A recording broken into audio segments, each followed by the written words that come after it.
Hello दोस्तों, good morning. कैसे हो आप सब। तो आज हम बनाने जा रहे हैं स्विस रोल, और वो भी होममेड प्रीमिक्स से। तो होममेड प्रीमिक्स से हमने हाफ कप भर के ले लिए हैं, और हमने वजन भी किए थे। वजन से 100 ग्राम है, तो हमने छाने नहीं थे, तो अभी हम इसे छान लेंगे। तो आप होममेड प्रीमिक्स या तो मार्केट वाली प्रीमिक्स किसी से भी आप स्विस रोल बना सकते हो, और बिल्कुल आसानी से बन जाती है। तो हमने प्रीमिक्स में थोड़ा थोड़ा सा पानी डाल करके एक बैटर बना लेंगे। और यह रेसिपी के लिए ज़रा जिन्हें कमेंट किए हुए थे कि स्विस रोल की फुल वीडियो दीजिए, तो इसीलिए हम डाल रहे हैं, देख लीजिएगा आप लोग। और इसमें बस थोड़ा सा ही ऑयल पड़ते हैं, तो थोड़ा सा ही हम डाल लेंगे। और बिल्कुल जिस तेल में फ्लेवर ना हो वही ऑयल डालिएगा। हमारे तो राइस ब्रांड होते हैं, तो मैं वही डाल लेती हूँ। और केक टिन में जिसमें हम बेक करने वाले हैं, उसमें इस तरह से अच्छे से हम ग्रीस कर लेंगे। ना तो हम बटर पेपर लेने वाले हैं, कुछ भी नहीं लेंगे, ना तो मैदा डस्ट करेंगे। और देखिए इस तरह से हमारे बैटर बना करके तैयार कर लेंगे, और इस मोल्ड में डाल देंगे। हमारे जो मोल्ड है वो 6x6 का है, तो उस हिसाब से हमने 100 ग्राम प्रीमिक्स लिए हैं। तो इतना परफेक्ट है, इतने में 5 से 7 पीस हमारे स्विस रोल बन करके तैयार हो जाएंगे। आपके पास अगर इससे भी बड़ी है तो आप उसमें भी डाल सकते हैं। तो इस तरह से देखिए केक टिन में चौरस वाली जो होती है उसमें ढकना मुश्किल हो जाते हैं, और इससे बड़े बर्तन हमारे घर में ढकने के लिए है नहीं। ऐसे तो मैं केक जब भी बेक करती हूँ गैस पे तवा पे ही बेक करती हूँ, लेकिन तवा पे जो बर्तन से हम ढकते थे वो नहीं आ रही थी। तो इस तरह से हमारे घर में जो भी कढ़ाई वगैरह थे उसे हम ढक करके चेक कर रहे हैं कि आ रही है या नहीं। तो इसमें भी देखिए खुला रह रहे हैं, और लोहे वाले में भी खुला ही थे। तो हमने गैस पे हमने गरम कर दिए हैं बर्तन। इसके अंदर स्टैंड रख के केक टिन हमने रख दिए हैं, और इसके ऊपर थाली ढक दिए हैं। थाली बहुत अच्छे से ढक गए हैं, और थाली के ऊपर कोई वजन वाले बर्तन रख देंगे ताकि हमारे एयर निकले ना। और गैस के फ्लेम को यहाँ पर बिल्कुल लो कर देंगे, और लो फ्लेम पे 13 मिनट में हमारे केक बन करके तैयार हो गए हैं। तो इसे थोड़े से ठंडे होने देंगे, ज़्यादा ठंडा इसे नहीं करेंगे, बस थोड़ा सा केक टिन नॉर्मल टेम्परेचर पे आ जाए, बस उतना ही ठंडा करना है। और ये स्विस रोल गर्म में ही बनाना है, अगर ज़्यादा ठंडे हो जाएंगे तो फिर ये टूटने लगेंगे। तो इसीलिए हमारे जो केक है वो हल्का गर्म ही है। और इस तरह से देखिए हम चारों किनारे छुड़ा लिए हैं अच्छे से, और इसे बटर पेपर के ऊपर निकाल लेंगे।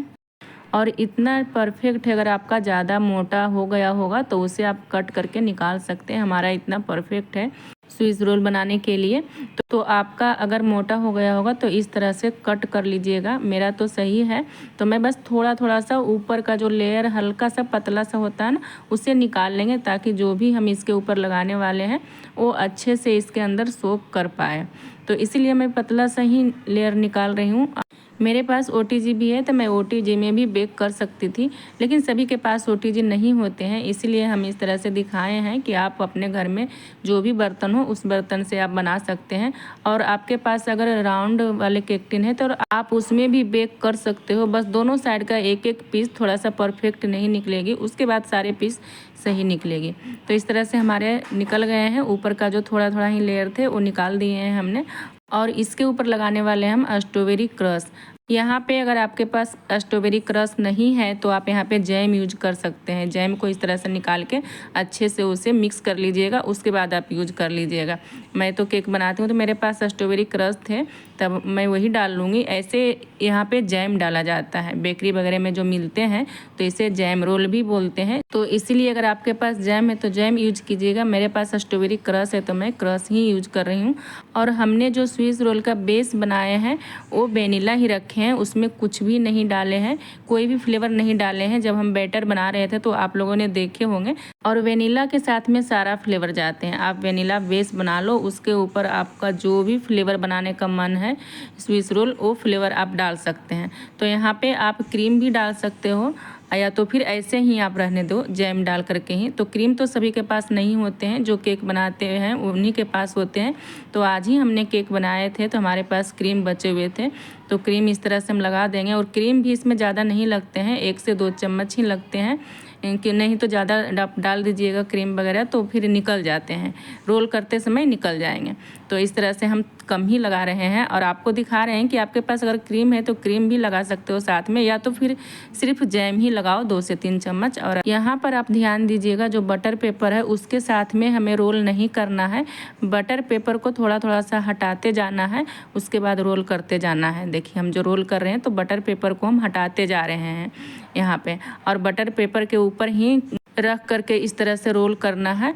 और ये देखिए अच्छे से टाइटली रोल करना है, थोड़े से टाइट रखिएगा अपने हाथ को, रोल कीजिएगा। और यहाँ पे हमारे जो क्रीम एक्स्ट्रा हो गए थे वो थोड़ा सा निकल गए हैं, तो कोई बात नहीं, इस तरह से आप रोल कर लीजिए। तो हमारे जो जैम रोल हैं वो अच्छे से रोल हो चुके हैं। तो यहाँ पर हम बटर पेपर के साथ में इस तरह से अब ले लेंगे। पहले हमने बटर पेपर को हटा करके रोल किए थे, और बटर पेपर को थोड़ा बढ़ा ही लीजिएगा ताकि इस तरह से लपेट करके आप रख सके। और हमने आधे घंटे के लिए फ्रीजर में रख दिए थे और आधे घंटे पूरे हो चुके हैं। तो स्ट्रॉबेरी क्रश जो थे वो फिर से हम ले लेंगे और इस रोल को हम खोल लेंगे। और देखिए कितने अच्छे से सेट हो चुके हैं आधे घंटे में। अगर आप फ्रिज में सेट कर रहे हैं तो 1 घंटे आपको रखने पड़ेंगे। तो इस तरह से हम ब्रश के हेल्प से स्ट्रॉबेरी क्रश जो है वो रोल पे अच्छी तरह से लगा लेंगे, ताकि देखने में हमारे रोल मार्केट जैसी बिल्कुल लगे, और खाने में तो मार्केट से भी बढ़िया है क्योंकि हम इसे घर पे बनाए हैं। और यहाँ पे हमने नारियल का चूरन ले लिए हैं, जो नारियल का जो आते हैं ना बुरादा, देसी क्रिकेट कोकोनट, उसे हम ले लिए हैं और इस रोल में डाल करके हम अच्छे से कोट कर लेंगे इसे। अगर आपके पास नहीं है तो सूखा नारियल है, उसका जो ब्लैक वाला छिलका होता है उसे निकाल करके आप मिक्सी में पीस करके इस तरह से आप डाल सकते हैं, इससे बहुत अच्छी स्वाद आएगी। उसके बाद में इसे हम कट कर लेंगे और देखिएगा हमारे जो पीसेस है वो भी बहुत अच्छे से कट हो रहे हैं और सेट भी बहुत अच्छे से हो गए हैं। और इसे खाने में तो कोई भी जवाब नहीं, बिल्कुल लाजवाब है। तो हमने टेस्ट करके भी यहाँ पे देखे हैं और हमारे बच्चे ने तो बस आधे घंटे में ही इसे ख़त्म कर दिए और दोबारा बनाने का ऑर्डर मिल गया। तो कल हो करके सेम चीज़ हमने फिर से बनाए और ज़्यादा बनाए। तो हमने सेम ही बनाए थे इसलिए उसका वीडियो हमने नहीं डाले हैं। तो ये देख लीजिए कितने अच्छे परफेक्ट बन करके तैयार हुए हैं और ये खाने में भी बहुत टेस्टी है।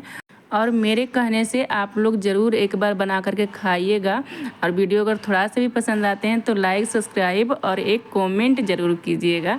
और ये खाने में बहुत टेस्टी है। यहाँ पर जो हमने 1 पीस खाए हैं बस वही खाए हैं, दोबारा तो मुझे मिला ही नहीं खाने को।